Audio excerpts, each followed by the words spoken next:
Regardez bien la terre qui se trouve sous vos pieds en ce moment même. Pour la plupart des gens, ce n'est que de la poussière, de la saleté, quelque chose qu'on brosse de ses vêtements. Mais pour ceux qui connaissent le secret que je vais vous révéler aujourd'hui, cette terre est le réservoir de la plus grande puissance biologique de notre planète. Imaginez un instant. Vous avez un terrain nu, compact comme du béton, où rien ne pousse, une terre épuisée par les années de mauvais traitements. Et maintenant, imaginez qu'en seulement quelques jours, sans dépenser un seul centime dans des engrais chimiques, vous puissiez transformer ce désert en un or vivant. Une terre si fertile qu'elle semble presque respirer. Ce n'est pas une promesse de vendeur de produits miracles. C'est une science ancienne, une méthode oubliée qui utilise la force invisible des microbes pour accomplir ce que l'homme a tenté de faire avec des machines pendant des décennies. Aujourd'hui, on va plonger dans le monde fascinant des micro-organismes efficaces. On va apprendre à fabriquer un élixir ancestral, capable de ressusciter n'importe quel sol. Restez bien attentifs, car chaque étape compte, et ce que vous allez apprendre va changer votre vision du jardinage pour toujours. Le problème aujourd'hui, c'est que nous avons oublié comment le sol fonctionne réellement. On nous a appris que, pour faire pousser une plante, il suffit d'ajouter de l'azote, du phosphore et du potassium. Mais c'est comme essayer de nourrir un être humain uniquement avec des pilules de vitamines, en oubliant que nous avons un estomac et une flore intestinale. Le sol n'est pas qu'un support physique pour les racines, c'est un organisme vivant. Dans une seule cuillère à café de terre saine, il y a plus de micro-organismes que d'êtres humains sur toute la Terre. Des bactéries, des champignons, des protozoaires, des nématodes, et c'est là que réside le secret de l'or vivant. Quand votre terre est inerte, ce n'est pas qu'elle manque de nutriments, c'est que la vie qui est censée rendre ces nutriments disponibles a disparu. Elle est en sommeil. Alors comment réveiller cette armée invisible? Il existe une technique qui nous vient du Japon et des traditions agraires les plus anciennes, remise au goût du jour sous le nom de micro-organismes efficaces. Mais attention, je ne parle pas d'acheter des bouteilles en plastique coûteuses en jardinerie. Je parle de capturer les microbes locaux, ceux qui sont déjà adaptés à votre climat. La première étape de notre transformation commence dans la forêt ou dans un coin de nature sauvage près de chez vous. Pourquoi la forêt?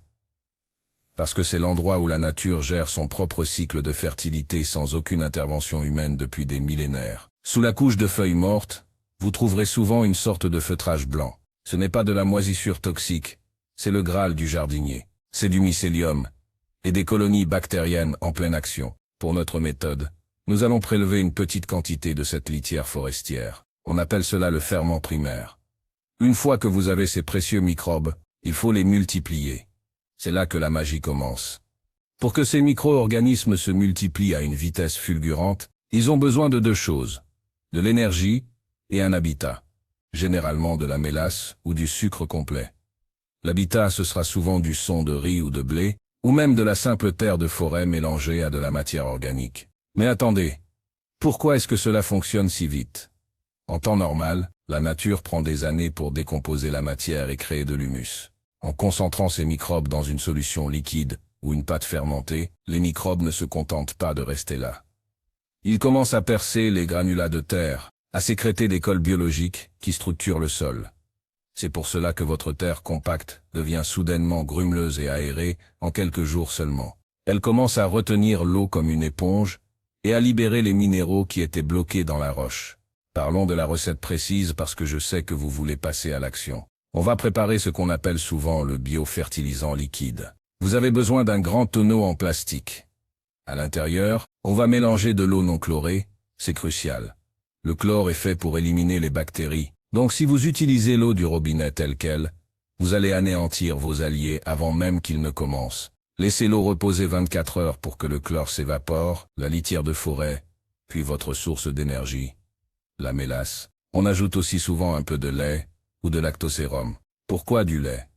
Parce que les bactéries lactiques sont les reines de la fermentation. Elles abaissent le pH du mélange, ce qui empêche les mauvaises bactéries de se développer et permet aux bons microbes de prospérer dans un environnement sécurisé. On ferme le tout, de manière presque hermétique, car nous voulons une fermentation anaérobie. Pendant les jours qui suivent, une lutte invisible se joue dans votre tonneau. Les milliards de microbes se multiplient, se transforment et produisent des enzymes, des hormones de croissance naturelle et des acides organiques.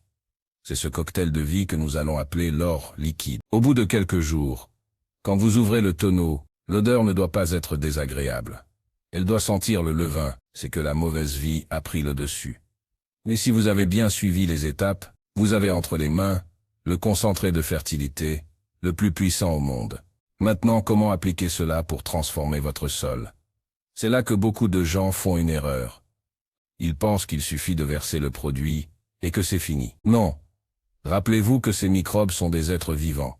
Si vous les versez sur un sol nu, en plein soleil de midi, les rayons ultraviolets vont les éliminer en quelques minutes. Pour réussir la transformation, vous devez appliquer votre solution de préférence le soir ou par temps couvert. Et surtout, vous devez couvrir votre sol. Le paillage est la maison de vos microbes. Vous créez un incubateur géant à l'échelle de votre jardin. En l'espace de 3 ou 4 jours, si vous soulevez le paillage, vous allez voir des choses incroyables. Les filaments blancs commencent à lier les particules de terre entre elles. La terre change de couleur. Elle devient plus foncée, plus riche. Les vers de terre, attirés par cette activité microbienne intense, remontent des profondeurs. Ils commencent à creuser des galeries qui vont encore plus aérer votre sol. C'est une réaction en chaîne. Vous n'avez pas juste ajouté un produit. Vous avez redémarré le moteur de la vie dans votre jardin. Pourquoi cette méthode est-elle supérieure à tout ce que vous pouvez acheter? Pour le coût, c'est quasiment gratuit. Ensuite, pour l'adaptabilité, les produits chimiques sont universels, mais ils ne tiennent pas compte de la spécificité de votre terrain. Vos microbes indigènes, eux, connaissent déjà votre sol. Ils savent comment extraire le phosphore de votre roche spécifique, comment aider vos plantes à résister aux maladies locales. C'est un système de défense personnalisé pour votre jardin. Imaginez l'impact de cette méthode sur vos cultures. Les plantes qui poussent dans un sol riche en microbes sont physiquement différentes.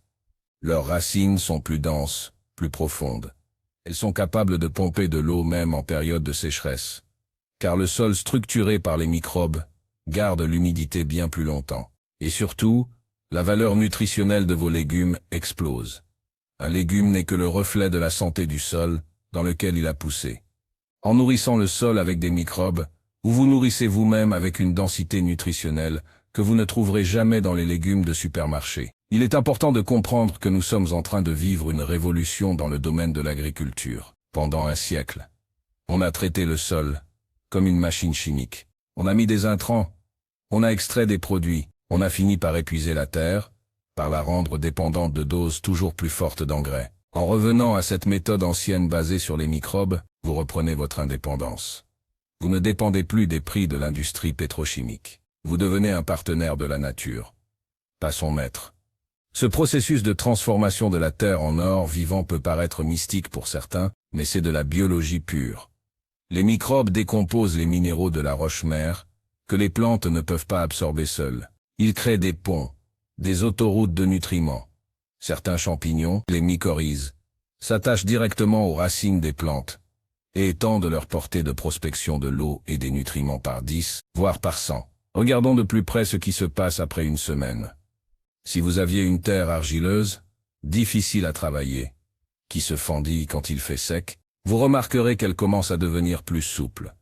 Si vous aviez une terre sableuse où l'eau file tout droit vers les profondeurs, vous verrez qu'elle commence à retenir l'humidité.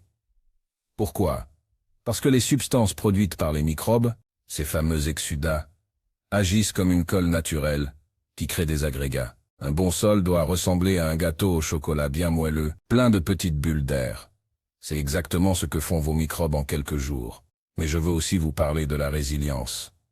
Un jardin traité avec ces méthodes microbiennes est beaucoup moins sujet aux maladies. La plupart des maladies des plantes sont causées par des champignons pathogènes qui profitent d'un déséquilibre. Dans un sol riche en microbes bénéfiques, il n'y a plus de place pour les mauvais. C'est le principe de l'occupation de l'espace. Si chaque millimètre carré de votre sol et de vos racines est occupé par des alliés, les pathogènes ne peuvent pas s'installer. C'est comme avoir une armée de gardes du corps pour chaque plante de votre potager. Vous vous demandez peut-être si cette méthode fonctionne partout. La réponse est oui. Que vous soyez en ville avec quelques bacs sur un balcon ou à la campagne avec un grand terrain, les principes sont les mêmes. La vie ne demande qu'à s'épanouir. Il lui faut juste un petit coup de pouce, une étincelle pour démarrer le feu de la fertilité. Et cette étincelle, c'est votre préparation microbienne. Il y a une dimension presque philosophique dans cette démarche. Quand on commence à observer la vie microbienne, on se rend compte que dans la nature, rien n'est perdu. Tout est continuellement transformé. Une feuille qui tombe n'est pas un déchet, c'est une promesse de nourriture pour demain. En apprenant à gérer ces microbes, vous apprenez à devenir un alchimiste moderne. Vous transformez ce qui semble inerte et sans valeur en une ressource inestimable. Et le plus beau dans tout ça, c'est que plus vous le faites, moins vous avez de travail. Au début, il faut un peu d'effort pour collecter les microbes, préparer les solutions, tailler. Mais avec le temps, la population microbienne se stabilise. Votre sol devient autonome. Les cycles naturels se remettent en place. Vous n'avez plus besoin de labourer, car les microbes et les vers de terre font le travail pour vous. Vous n'avez plus besoin d'arroser autant, car le sol retient l'eau. Vous n'avez plus besoin de désherber frénétiquement, car un sol sain et couvert ne laisse pas de place aux plantes que vous ne voulez pas. C'est une libération pour le jardinier.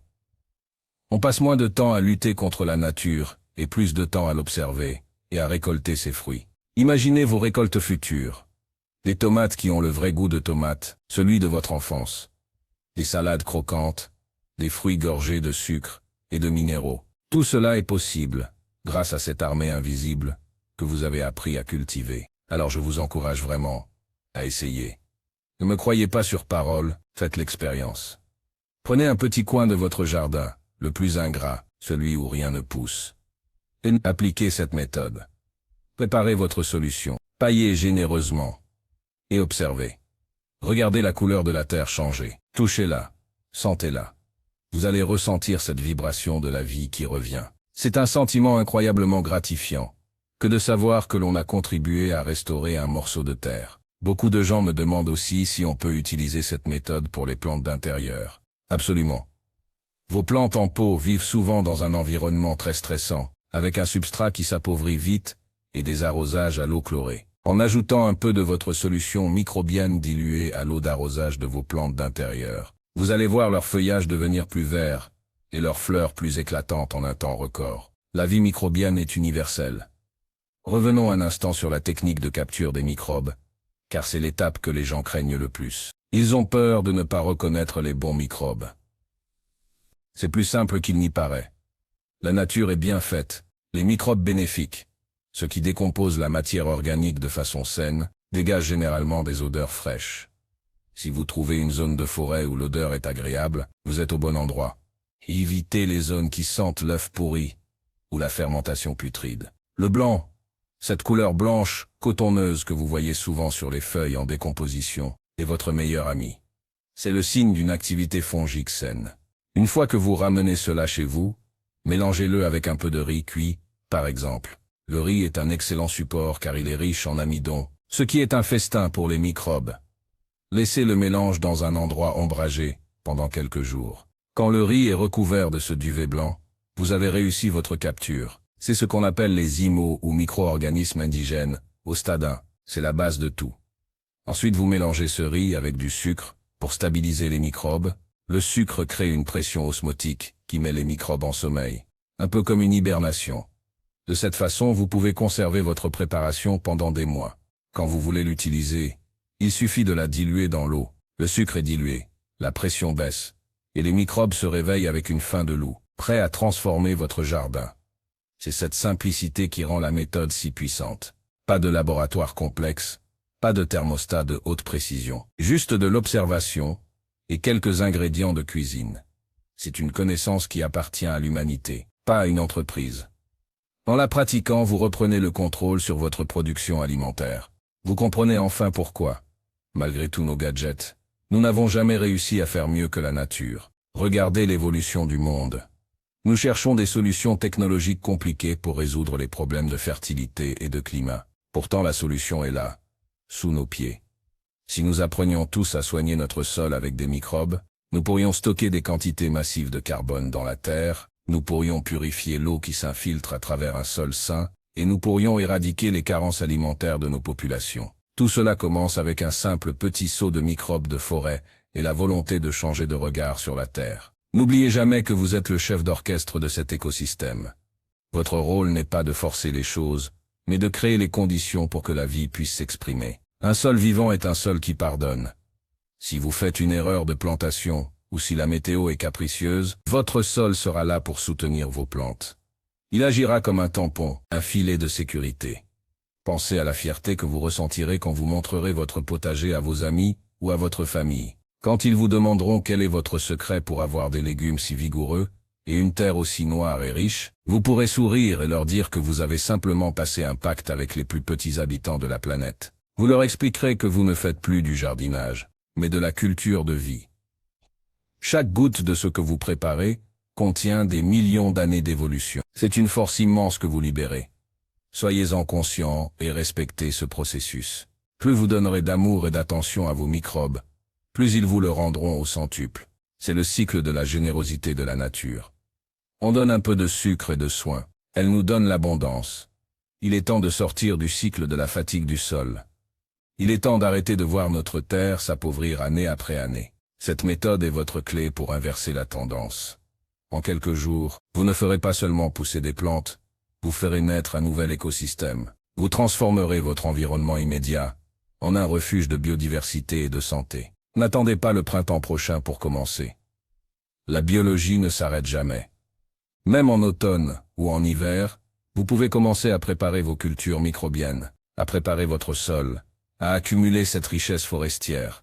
Chaque jour compte. Plus tôt vous introduisez ces microbes dans votre écosystème, plus vite ils commenceront leur travail de transformation. Votre terre n'attend que ça.